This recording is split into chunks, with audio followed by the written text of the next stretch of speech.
Thank you, Jessica. Good morning to everyone here in the sanctuary, on Zoom or on YouTube. Welcome to this Sunday service of the Universalist Unitarian Church of Halifax. My name is Norm Horofker, and I'm the proud minister of this beloved congregation. Jessica Friesen is our music director, who you just heard. Marie-Claude Leroux is our director of religious exploration, who works with our youth and children. Paul Galbraith is our volunteer director and technician this morning, without whom we could not possibly do this. And Pam Griffin-Hody is our service assistant today. Thank you all. During the service today, the chat function will be open, and I invite you to extend hospitality to people that you may not have seen for a while, anyone you would like to say hello to. If you're new here, you can leave a message there for us if you'd like us to follow up with a contact. And if you've not already receiving notifications and you'd like to receive updates on activities and services, including announcements for forthcoming services, please send an email to minister@uuch.ca. Thank you. Before we proceed, I have a few brief announcements. All of these were in the order of service that went out late last night, so hopefully it's in your inbox. They contain more detail on the following. Just a reminder that every Thursday evening at 7 p.m. we have a very informal chat session on Zoom, a way to kind of break the isolation of COVID-19 if you'd like to participate in that. And we have resumed services in the sanctuary, so we have a small group with us here this morning, and people are welcome to come back to the sanctuary, but we ask that you contact Margaret Galbraith ahead of time, so that we can manage the logistics and make sure we don't get into trouble with Dr. Strang. That's the last thing we would want. There's only one team meeting coming up this week, being sort of the end of the month. And that's our Truth, Healing, and Reconciliation team, led by Vitska Gradstein, very active group, doing ongoing work on building relationships and becoming allies with the indigenous peoples of this land. If you can join into that meeting by Zoom, even if you just like to observe. And now I have a message from your board. We continue to weather the pandemic, and your generosity as a congregation has been amazing. You keep our Saturday brunch and our food box programs going through 2020 and into 2021 by giving unpledged donations, just knowing that our income for the year would probably be down. Already in the first 3 months of 2021, we've received generous donations for the programs that I mentioned, and we have faith that you will keep that going. For those of you who used to put a contribution in the collection plate and aren't sure how to do that, while you can't attend in person, you can always send a check to the church using an e-transfer or even a small amount to the treasurer at UUCH.ca. So now I invite you to relax, center yourself as Jessica welcomes us with the interlude. The prelude. Today we'll be doing Hymn to Freedom, words by Harriet Hamilton, music by Oscar Peterson.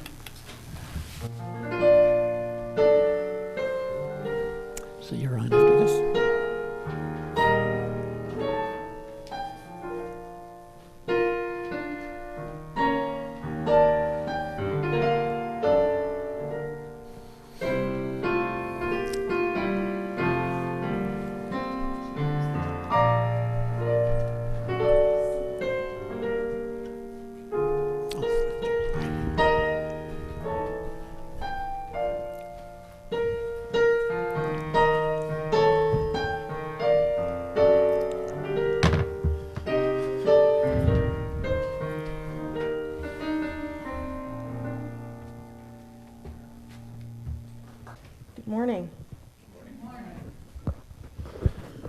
We acknowledge our Unitarian principles that seek to address racism that led and leads to violent deaths of Black and Indigenous people.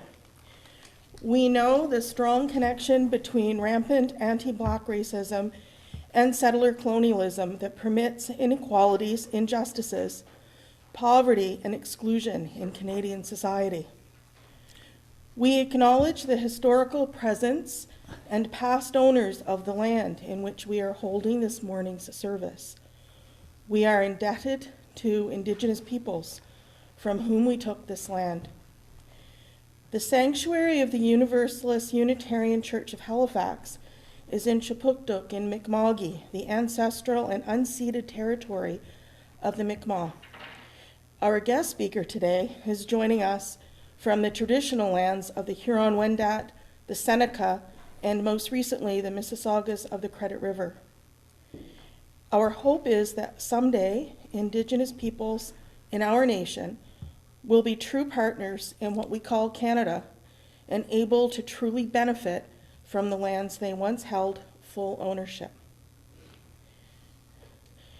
I also have a special announcement. Dr. Wilburn Hayburn is joining us here today as our guest speaker. He will also be joining us in a few weeks, Friday, April 16th and Saturday, April 17th, as one of the facilitators of our anti-Black racism workshop. This will be offered via Zoom with some participants, up to the maximum COVID permitted, able to be in the sanctuary if they wish. Please email me, Pam Griffin-Hody, to register and let me know if you know at the time if you want to be in person or on Zoom. We are collecting a free will donation of a suggested $50 for this workshop. A free will donation means you pay as much or as little as you can afford. Don't let finances stop you from participating in this important event. We light our flaming chalice as a beloved people united in love and thirsting for restorative justice. May it melt away the tethers that uphold whiteness in our midst. May it spark in us a spirit of humility. May it ignite in us radical love that transforms our energy into purposeful action. This is a chalice of audacious hope. This chalice shines a light on our shared past, signaling our intention to listen deeply, reflect wisely, and move boldly toward our highest ideals. And now Jessica will lead us in our opening hymn. Today I'll be doing Soon the Day Will Arrive. It's number 146. Slides will be, the lyrics will be on the slides. Spoke too soon. Short-term memory.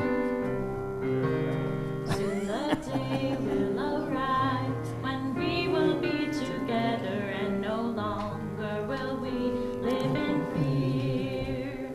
And the children will smile without wondering whether on that day thunder clouds will appear. Wait and see what a world there can be if we share, if we care, you and me. Wait and see what a world there can be if we share, if we care, you and me.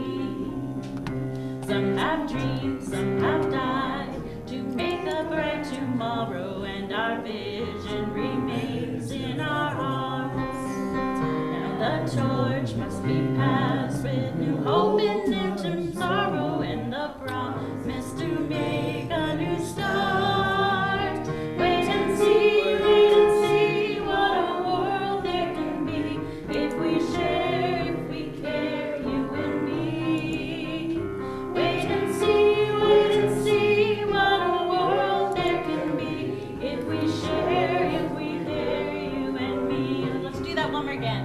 Wait and see what a world there can be if we share, if we care, you and me. Everyone, wait and see what a world there can be if we share, if we care, you and me.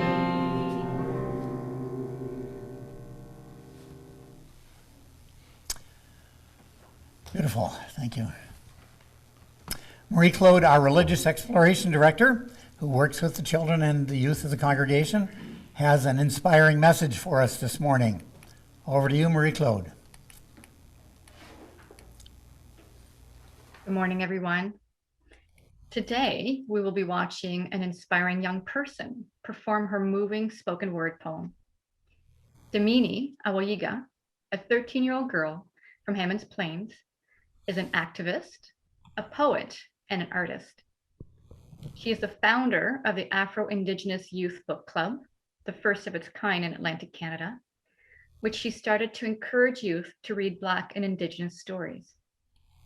She's also the first junior artist in residence with Wellness Within, which is an organization for reproductive health and justice. For the past few years, Damini has shared and performed poems about body empowerment, overcoming sexism and racism, and not being afraid to speak up. We are about to hear a poem that she wrote earlier this year for Black History Month. This is Together We Stand by Damini Awoyiga.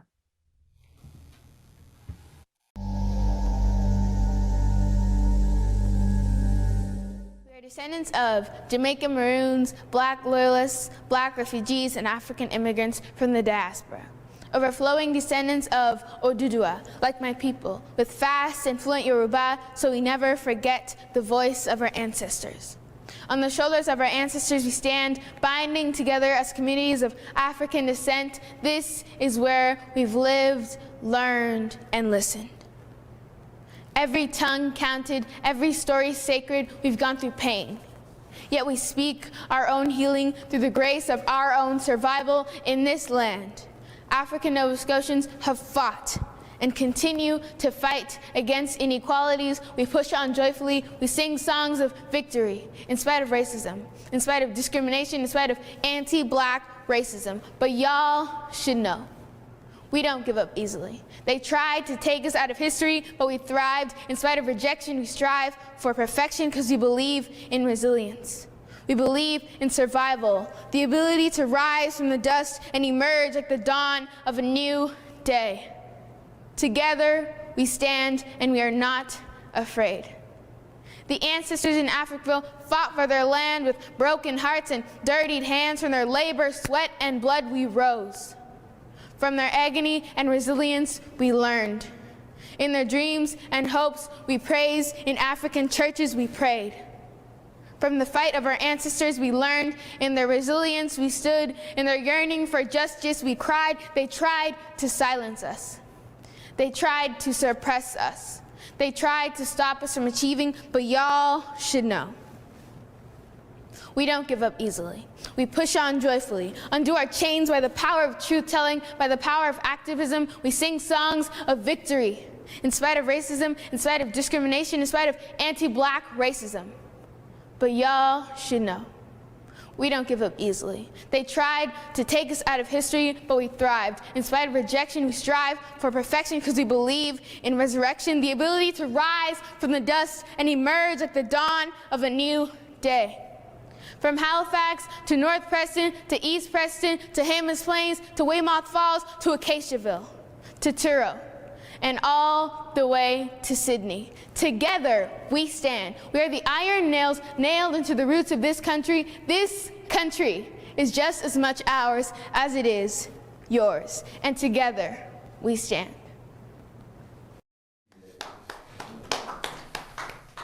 Isn't that incredible? She is proof that the future is bright.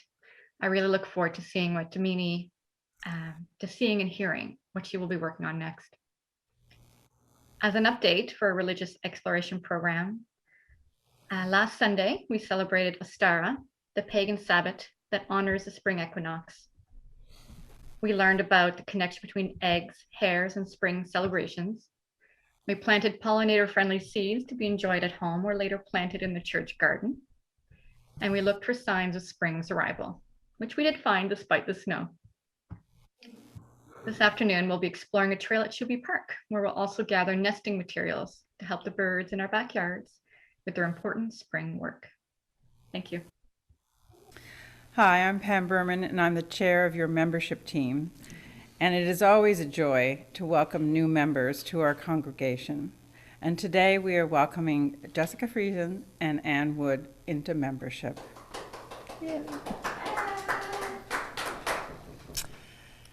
And it's my pleasure to introduce Jessica Friesen, a job that's made easy for me because she's our music director.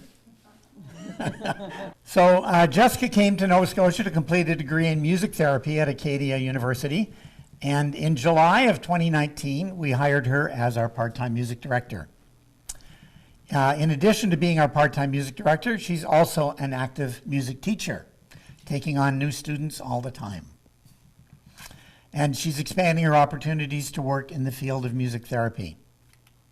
Jessica's mother and father and brother live in Manitoba and often join our services by Zoom. I don't know if they're going to be on today or not. Jessica's sister has recently begun her studies in Ontario. I know Jessica misses her family terribly, but I also know that we have become kind of a second family for her. Jessica loves the inclusive nature of our faith tradition, a tradition in which she can be comfortable knowing that her Christian heritage and her Christian faith are respected here, while she can explore and learn from other traditions.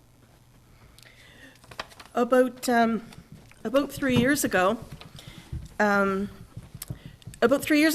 came to me and he said, "Hey, you live in Herring Cove.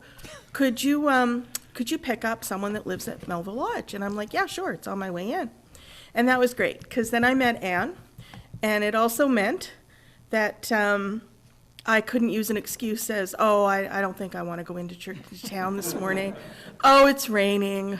Oh, I think I'd rather sleep in," because I had to pick up Anne. And then it was also great because on the way home, we'd always talk about the service and the presentation, and it was quite nice. So Anne has been coming to UUCH for 3 years.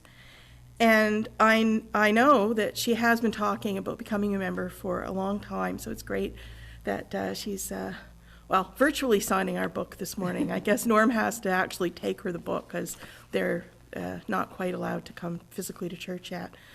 And Anne tells me all the time that she enjoys UUCH for the music, for the thoughtful presentations, and for the fellowship. And we look forward to when we can have these people back. Welcome, Ann. So, Jessica and Ann, today you're making a public commitment to this church and to this faith. It's a faith that honors your intelligence, it honors your life experience, and your personal quest to give meaning to your life. It's a faith that celebrates the sacredness and the interconnectedness of all that is. It's a faith that calls you to honor our community and to live a life of integrity and compassion in all your relations. Recognizing that we all come bearing different gifts, we ask only that you determine what is your special ministry to this group of people and to the world, and that you serve with compassion, creativity, careful thought, and generosity. As new members, you have a vision that we may have lost. Share your insights with us, help us to become our better selves. As a congregation, we're not bound by creed or a required set of beliefs. We are bound by a covenant, an understanding that we have a commitment to one another that transcends the inevitable difficulties that beset human relationships. I invite members of the congregation to read aloud the words of our covenant in unison, and that includes you at home. The words of the covenant will be on the monitor. Please read along with me. Compassion is the doctrine of our church, the quest for truth its sacrament, and justice its prayer. To grow in understanding through dialogue and freedom, to support each other's dance with life, to engage the earth in peace, to the end that we speak ourselves into community and hear each other into being. Thus do we covenant with each other and with the universe. The path of Unitarian Universalism is not an easy one. We celebrate human diversity, and we work to find things that bind us together, not the things that separate us one from another. To those who would join this congregation today as members, I would ask, do you pledge to participate in the life of this church and to actively support its ministries and to live in covenant? And if so, Jessica, please respond, I do. I do. Thank you. And Anne, would you please respond, I do? I do. Thank you so much. And now I invite the members of the congregation to please welcome these new members among us by repeating the words on the monitor along with me. We welcome you into membership. You honor us with your presence, and we expect that we will grow together. We commit ourselves to a long-term relationship in this Universalist Unitarian Church of Halifax. Together, we shall do much good for the world, this community, and for each other. And now Jessica is in the sanctuary, so I'm going to invite her to come forward and sign our membership book. And as Pam mentioned, I'll bring it around so that Ann can sign it later in the week. So now we're entering the section we call Joys and Sorrows. And Pam Griffin-Hody will assist now as we take this special time to reflect on our joys and on our sorrows. It's a sacred time in our service. It's a time that we set apart to honor the many sorrows and the many joys that you, the congregation, are living, and to acknowledge the mutual support of our community. Today I ask Pam to light one candle for all those who are here with us or in our thoughts who are struggling mentally, physically, financially, or emotionally. And Pam will also light one candle for all the joys that are here in the room and at home, the big joys that come along only infrequently, and the little joys that we are blessed with every day if we have eyes to see them.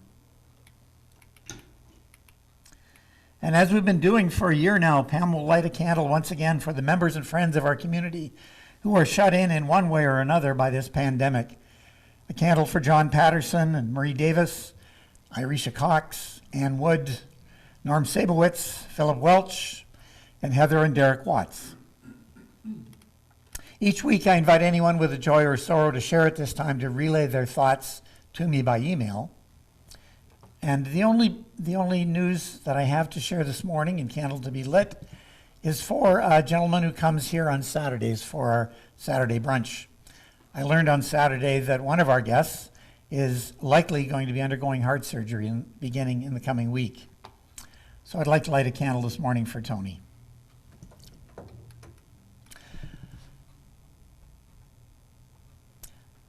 Later, when we stop the live streaming on YouTube and before the coffee hour begins, I'll invite anyone else to share a joy or a sorrow if they'd like to do so. And now Jessica will present our reflective hymn. This song is called Hush. It's an African American spiritual. Please sing along with me.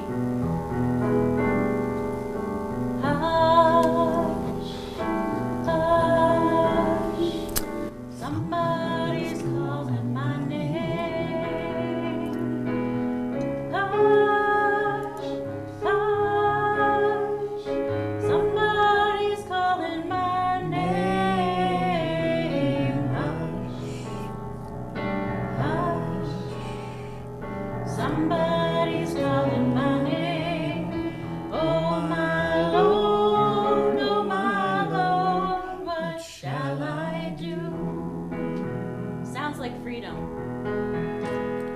Sounds like freedom. Somebody's calling my name. Sounds like freedom. Somebody's calling my name. Sounds like freedom. Somebody's calling my name. Oh my Lord, what shall I do? Sounds like justice. Somebody's calling my name. Sounds like justice. Somebody's calling my name. Sounds like justice.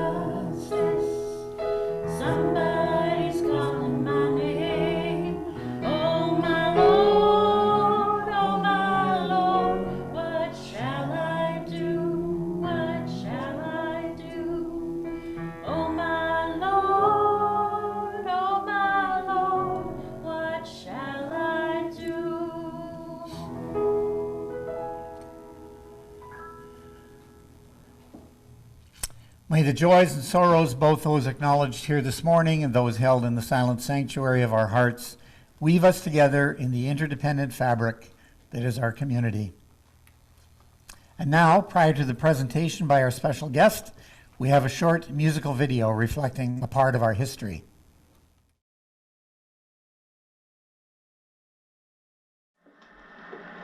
But Mr. Steed, everybody thought it was such a bad place. All the people who tore it down. The people that tore it down. That's the people that tore it down, the city of Halifax, the authorities of the city of Halifax. They said it was a bad place. That's what they called it.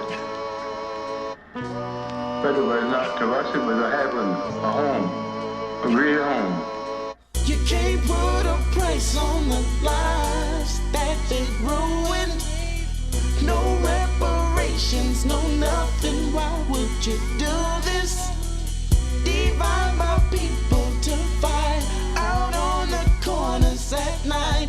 Oh, Africa, look what they've done to me. It's a part of our history they kept in the closet. Professors never taught the lessons, they neglected, forgot it. They kept it underneath the table, kept it under the surface. Nervous that we were re-emergent, they dispersed us and jerked us out in Africville. Halifax is ill, how can us blacks rebuild? When the facts reveal, the government left them comatose. The younger and the older folks in black Nova Scotian souls are frozen. Many homes are broken, drugs started creeping in, crime started seeping in. The heaven got crushed when the demons started sneaking in. A black community lost and trampled, left out in shambles, dismantled when it's still hard to handle.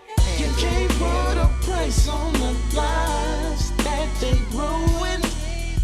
No reparations, no nothing. Why would you do this? Divide my people to fight out on the corners at night. Oh, Africa, look what they've done to me. Repeat my word, it's time to settle this. As I reminisce about the settlement. If you black from Halifax, I'm speaking about your relatives. History don't like to tell of it, discreet about its relevance. Cause a black community was a disease to their development. Therefore they had to change that. Bulldoze in the community that lay beside the train tracks. Forced to make tax payments despite the lack of running water, sewage, flat pavement, and light. Our forefathers bought themselves from enslavement with rights to land ownership. I'm asking people, how do you condone this shit? See what happened in Africville, it happened still. They choose land over man to expand, extract, and kill. You can't put a price on the lives that they ruined. No reparations, no nothing. Why would you do this? Divide my people to fight out on the corners at night. Oh, Africa, look what they've done to me. How can you compensate a lost culture? Especially when it's mashed up in a system of colonial vultures. Africville, they made a real-life theatrical poster. They moved blacks off the basin using garbage trucks as chauffeurs. It's pretty clever how they whisk through the night, destroying black history with no regard for human life. Into the crack-infested ghetto city lights. Hundreds of black children hating each other, ready to fight. There's no amount of reparations, compensations, rehabilitation. 3-day celebrations never change the situation. Even though it's been ruled by the United Nations, that the African relocation was a civil rights violation. You can't put a price on the lives that they ruined. No reparations, no nothing. Why would you do this? Divide my people to fight out on the corners at night. Oh, Africa, look what they've done to me.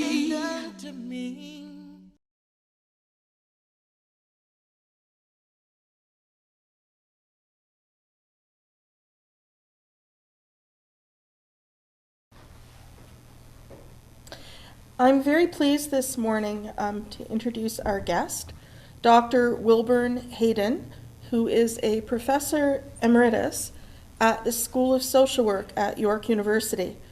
Dr. Hayburn has done extensive research into historical black communities in Nova Scotia. His wife, the Reverend Patricia Trudeau, is the minister of the UU Northwest Fellowship in Toronto. Dr. Hayburn. Greetings to you all. Greetings.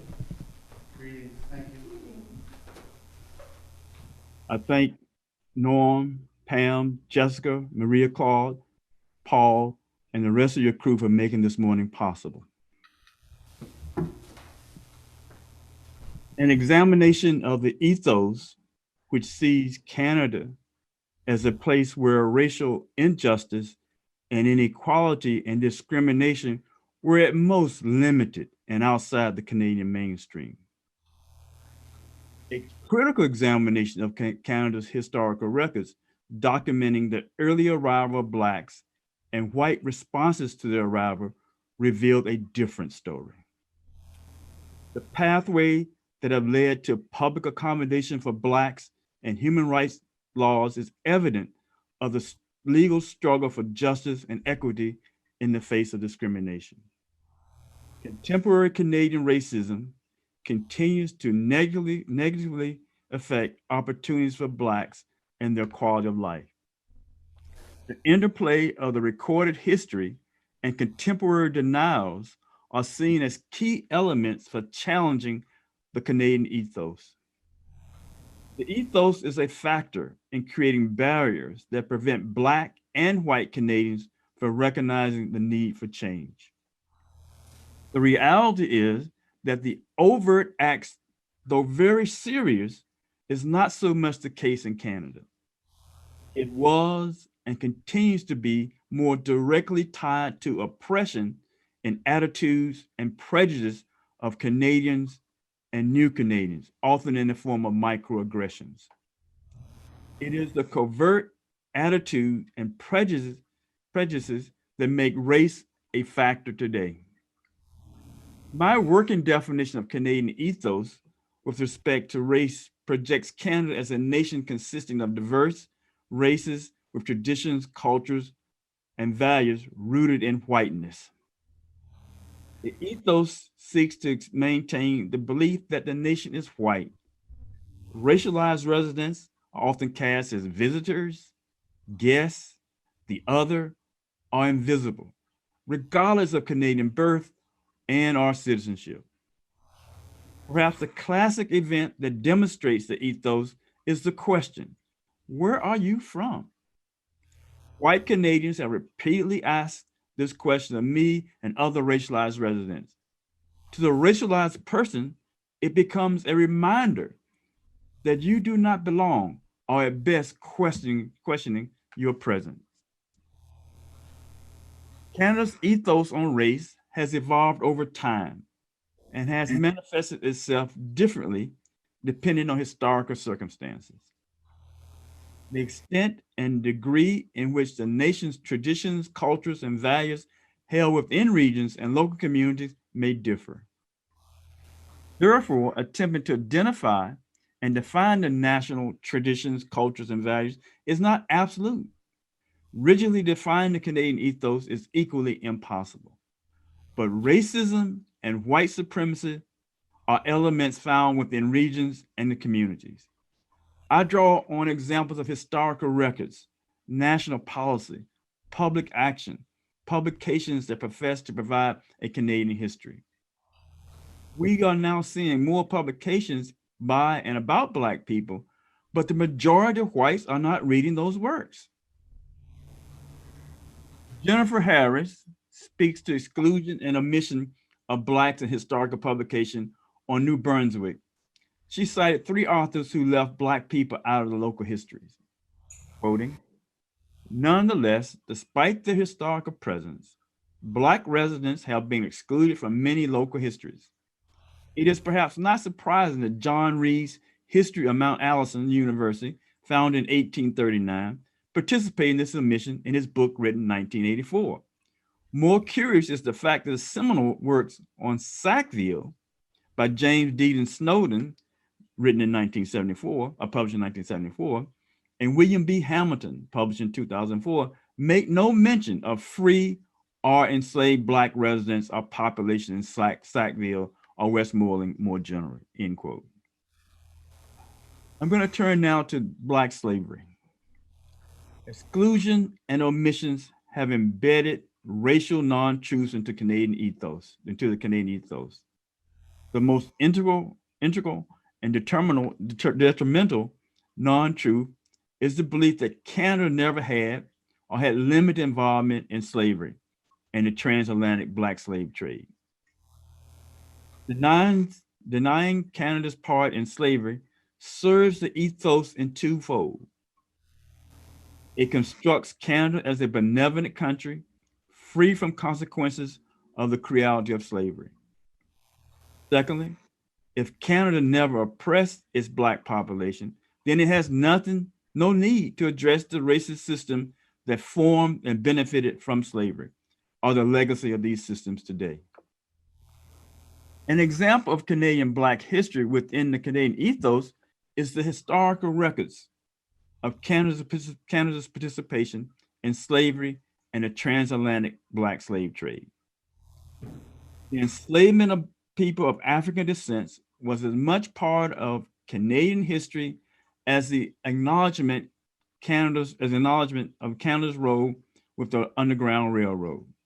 Slavery within the larger context of colonized Western Hemisphere was evident throughout all the colonies that created the nations in the 21st century. All the nations enslaved blacks early in their colonial history. Thus, how can one conclude that slavery was not a part of Canada's history? Canada maintained slavery until August 1st, 1834, when the British Empire abolished the practices in all of the colonies within its empire. The act passed Parliament August 28, 1833, took effect August 1, 1834.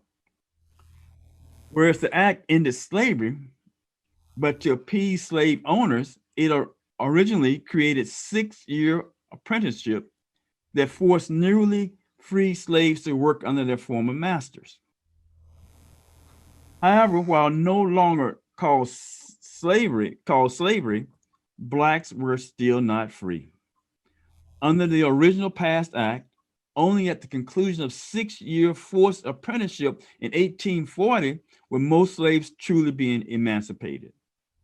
The original act included a provision that allowed the enslavement of children 6 years old or younger, born of slave parents, to remain enslaved until the age of 21 years old.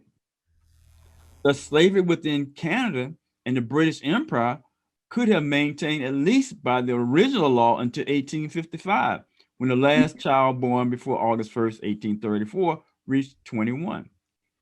Children born during the apprenticeship would become apprentice laborers with their mothers until the age of 12. Resulting from pressures by English abolitionists and freed blacks, all enslaved people across the British Empire finally gained their freedom at midnight, 31st July 1838, when thus were early ending the apprenticeship system. Black slavery in Canada, as practiced by Europeans, may have begun as early as 1628 with a young boy born in Madagascar who was enslaved and brought to New France, Quebec. The institution of slavery will continue to fuel the young colonies that will become Canada.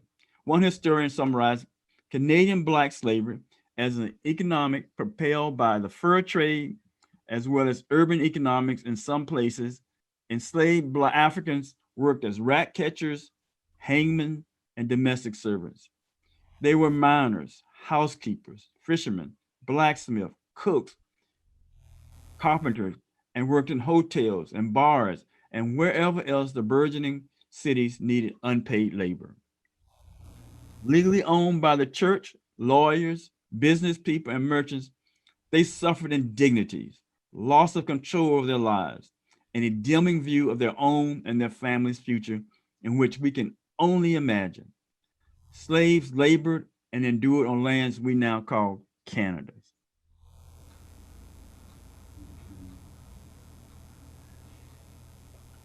Let us look at the presence of black slavery within Nova Scotia. Until the British Colonies Act of 1833 abolished slavery throughout the British Empire, slavery was a lucrative practice that helped build Canada. The Canadian accounts of slavery through the ethos lens has largely been excluded and omitted from the mainstream. In Nova Scotia, blacks were part of the settlement and development of early Nova Scotia. They were servants, laborers, and supported the fishing industry. Quoting from Historical Canada, slavery was an accepted part of 18th century life in the colonies. Most slaves worked as domestic servants. Most Black people brought to Nova Scotia between 1749 and 1783 were slaves of English or American settlers. In 1750, a Royal Navy officer, Thomas Bloss, brought 16 slaves to Halifax, perhaps in order to crew vessels involved in maritime commerce. Prominent ship owner and trader Joseph Mulger sold slaves at auction in Halifax, and newspaper advertisements for the return of runaway slaves were common. Included in the nearly 3,000 inhabitants of Halifax in 1750 were 400 enslaved and 17 free Black people. The advertising of slaves in newspapers indicate that slavery was an element of Halifax commerce and labor supply. The ads were announcements for the sale and runaway of slaves and common in all local newspapers. An example of one of the ads appeared in the Halifax Gazette, 1752. The ad announces the sale of recently imported slaves: woman aged 35, 2 boys aged 12 and 13, 2 male teenagers aged 18, and a man aged 30, from the West Indies by merchant Joshua Mulger. And this is in Halifax, 1752.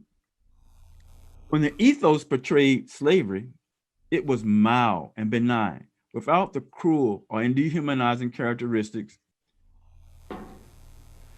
that were associated with slavery in the US, the Caribbean, and other regions within the Western Hemisphere. The ads of runaway slaves are indicators that the conditions of Canadian slavery were such that slaves would take leave. An example found in Nova Scotia Gazette and Weekly Chronicle, November 29, 1783, sought the return of a Black slave. And it, quote, "Run away, a Negro man named Dick, belonging to Mr. Benjamin Douglas, about 5 feet, 8 inches, stout made, whoever will apprehend said Negro and bring him to Mr. Thomas of Halifax, merchant, shall be handily formally rewarded." November 19, 1783. Slavery in the USA states adjacent to Canada abolished slavery before Canada. Thus, late 1700s to 1834, slaves would escape Canada to free states in the USA. I'm going to turn now to the Black Atlantic slave trade. How many have eaten salt cod in the Caribbean islands? You don't have to show your hands. How many of you are Caribbean heritage have eaten salt cod? Cod does not live in the waters of the Caribbean. Cod lives in the North Atlantic. A non-commercial cod lives in the North Pacific. Now just hold that thought. The Maritime's role in the feeding and transporting the sale of Black bodies was important to the commerce in the region.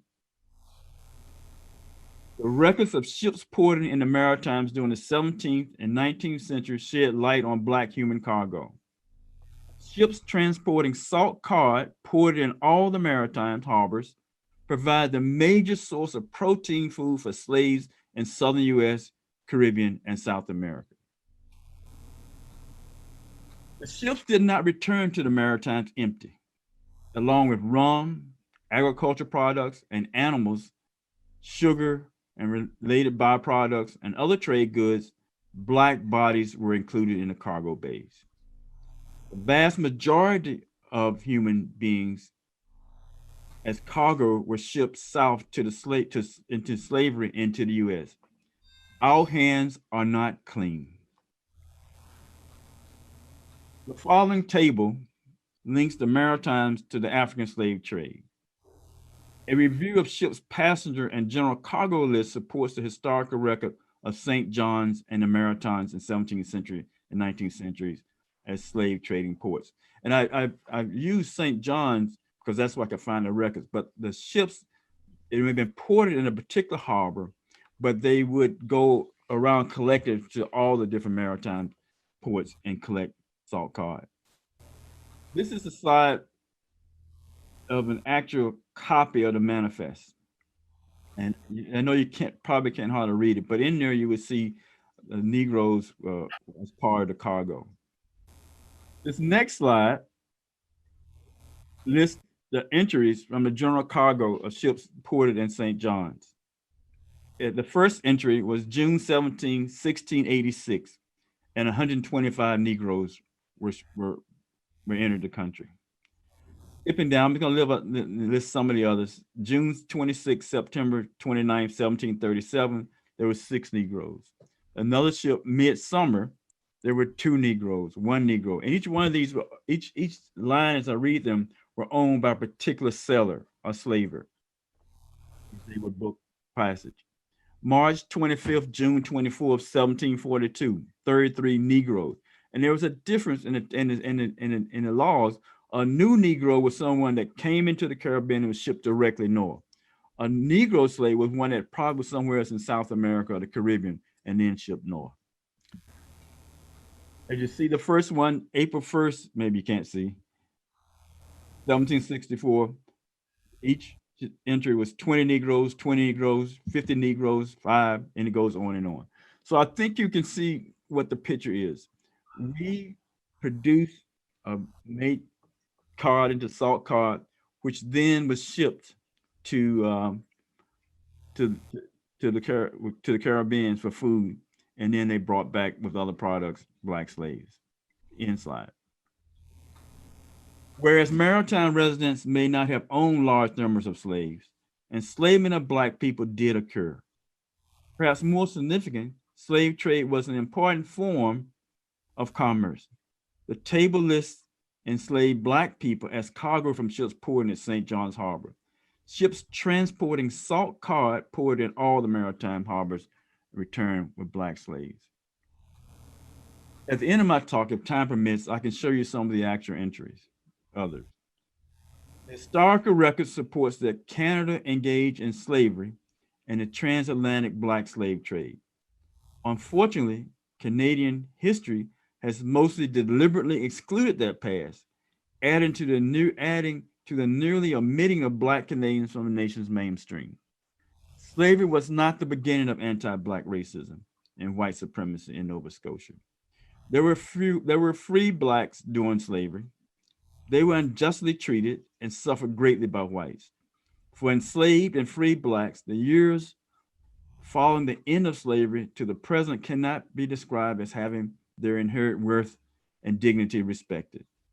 Having been bathed in justice, equity, and compassion, and having been accepted by white people. And now, before I return with my concluding remarks, Jessica will present an interlude. Thank you so much. So I'm going to be playing I Wish I Knew How. A lot of you know it by Nina Simone, but Billy Taylor originally composed this gospel jazz song in 1952. He was spurred to write the tune when his daughter came home from school singing a spiritual. So, like I said, Nina Simone, she covered the song in 1967. And the following year, Solomon Burke, other artists have been John Denver, John Legend, and The Roots. So I hope you sit back, relax, listen to the words.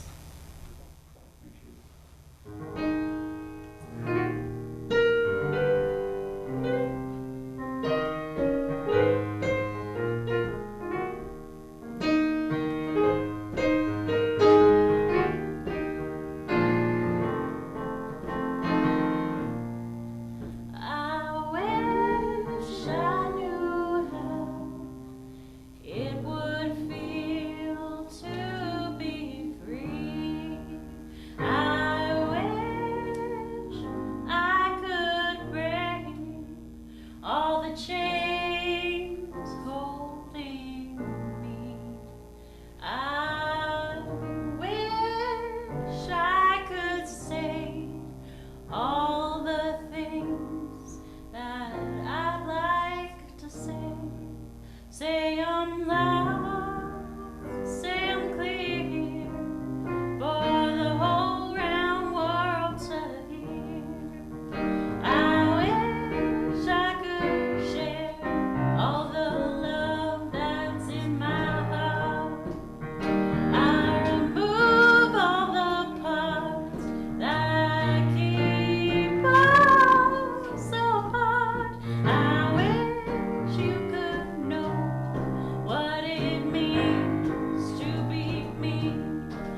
then you'd see and agree every man and woman should be free.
At the foundation of modern racism and white supremacy in Halifax and Canada is the enslavement of African people.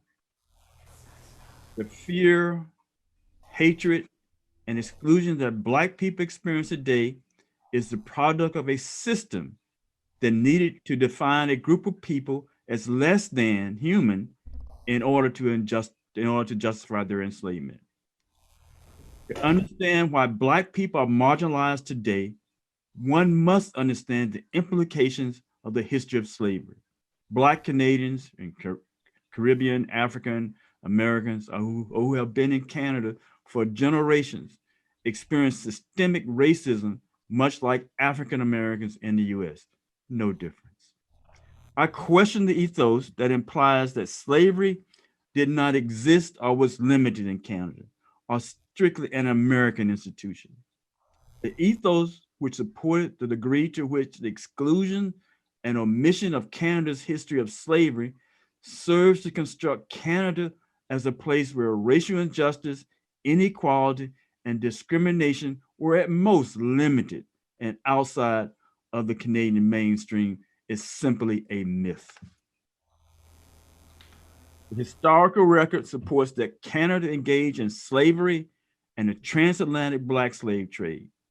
Unfortunately, Canadian history has mostly deliberately excluded that past. This begs the question, how strong and progressive can a nation be if it does not know and attempts to erase its own history of oppression?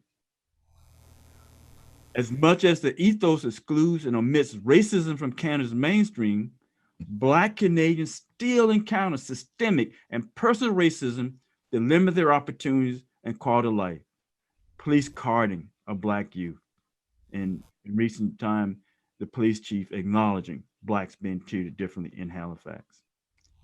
The recorded history of oppressing Black people in Canada is a key element for challenging the Canadian ethos. It is not a matter of understanding Black history, but understanding Canada's history of Black Canadians. Only when these records and their present day consequences are known and accepted by the mainstream, can Canada become a truly inclusive society? The interplay of the recorded history and contemporary denials is a key element for changing the challenging Canadian ethos. The ethos create barriers that prevent Black and white Canadians from recognizing the need for change. Questioning the ethos requires us to challenge the past for a just future in a free and responsible search for truth and meaning. Thank you for being here. We just wanted to express our sincere thanks to Wilburn for that presentation. You have launched us on a quest towards understanding and relationship building, and I remind everyone that this is only an introduction to our forthcoming workshops. Pam has mentioned that they're coming up, and that if you would like to participate, you need to reach out to her by email and let her know.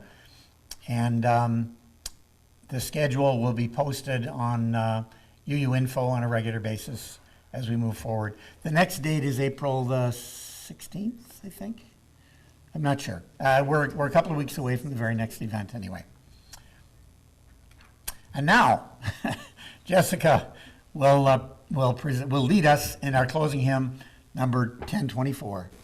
I will lead you, but you should all be the one singing. So stand up if you can. I know I've got some dancers here.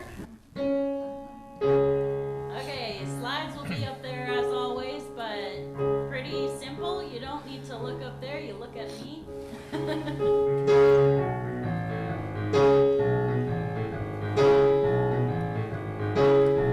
You gotta do when the Spirit says do. You gotta do when the Spirit says do. When the Spirit says do, you gotta do, oh Lord, you gotta do when the Spirit says do. Spirit says do, Spirit says do, Spirit says do, Spirit says do, oh yeah. You gotta sing when the Spirit says sing. You gotta sing when the Spirit says sing. When the Spirit says sing, you gotta do, oh Lord, you gotta sing when the Spirit says sing. What's the next words? Laugh? Dance?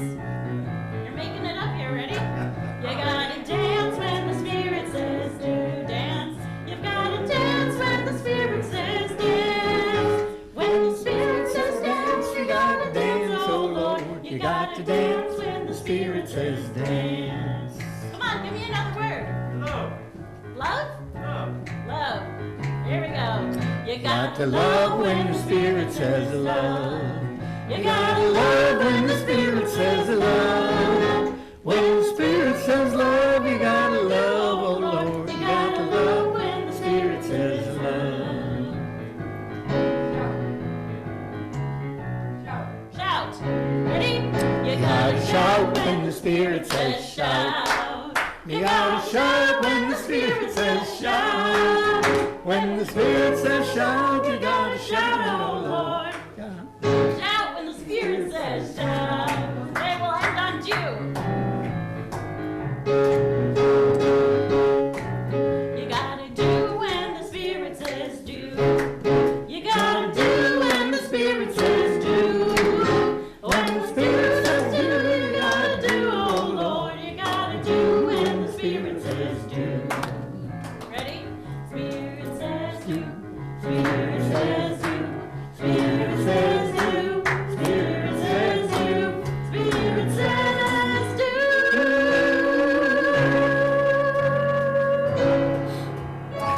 Lost my last page. There we go. That sounds right. Thank you, Jessica. And now, as we extinguish the chalice in our sanctuary, these words, closing words by Reverend David Blanchard. Do more than keep the promises in your vow. Do something more. Keep promising. As time passes, keep promising new things, deeper things, vaster things yet, unimagined things. Promises that will be needed, needed to be filled, the expanse of time and of love. Keep promising. And now Pam will extinguish our chalice.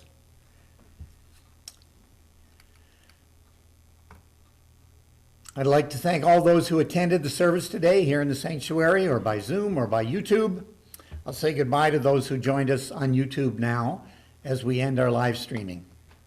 For those who joined by Zoom, in a few minutes, we'll return to share joys and sorrows, followed by our virtual coffee hour.